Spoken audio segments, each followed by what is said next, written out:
कविता अपने माता पिता की बहुत लाडली थी। 3 बड़े भाइयों की बहन थी। कोई भी चीज़ मांगने पर उसी वक्त सामने हाजिर हो जाती। पूरे घर में रौब था उसका। पूरे परिवार और नौकरों पर राजकुमारी की तरह हुक्म चलाती थी कविता। स्कूल में भी पूरा रौब था उसका।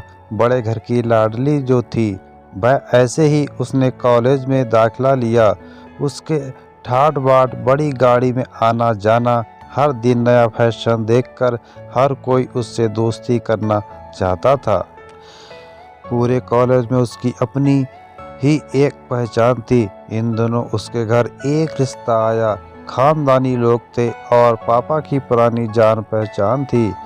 उनके साथ कविता के साथ कोई ज़बरदस्ती नहीं थी, पर कविता ने शादी के लिए हाँ कर दिया, क्योंकि कविता ये बात जानती थी उसके बड़े जो भी उसके लिए सोचेंगे उसके हित के लिए ही सोचेंगे। वह जानती थी कि वह लोग उसका अच्छा ही सोचेंगे। लड़के का नाम राजा था। राजा काफ़ी पढ़ा लिखा और समझदार लड़का था। ससुराल वाले भी बहुत अच्छे थे। ससुराल में कविता की जगह वैसी ही थी जैसी कि मायके में। कोई भी कार्य कविता की सलाह के बिना नहीं होता था। सबकी लाडली बहू बन गई थी वह। फिर उसके घर एक बेटे का जन्म हुआ। राहुल कविता को जान से प्यारा था। पोता पाकर ससुराल वाले तो बहुत फूले नहीं समाते थे। कविता कभी कभी सोचती थी उसकी किस्मत कितनी अच्छी है। उसका हर अपना उससे कितना प्यार करता है। चाहे जीवन में कैसा भी समय आए, मेरे अपने हमेशा मेरे साथ हैं। मैं कभी अकेली नहीं हो सकती। कितनी खुशकिस्मत हूँ मैं। पर शायद कविता की खुशियों को उसकी अपनी ही नज़र लग गई थी। एक दिन वह मायके जाने की जिद कर बैठी। राज को बहुत काम था, लेकिन वह फिर भी उसे ले गया। रास्ते में उनकी गाड़ी अन्य गाड़ी से टकरा गई। कविता, राज और राहुल बहुत बुरी तरह से जख्मी हो गए। काफ़ी दिनों के इलाज के बाद राज और राहुल तो ठीक हो गए, लेकिन कविता पूरी तरह ठीक ना हो सकी। सर पर चोट लगने के कारण वह अपनी आंखों की रोशनी खो बैठी। अब कविता की किस्मत जैसे उल्टे पांव चलने लगी। मायके वाले कुछ दिनों तक उसे मिलने आते रहे, फिर कभी कभार फ़ोन ही करके कुछ पूछ लेते कि अब कैसी हो। धीरे धीरे ये सिलसिला भी कम हो गया। ससुराल वालों की सहानुभूति भी कम होने लगी। घर में किसी को पास बैठने के लिए कहती तो जवाब मिलता, बहुत काम है, अब तुम भी हाथ नहीं बटा सकती।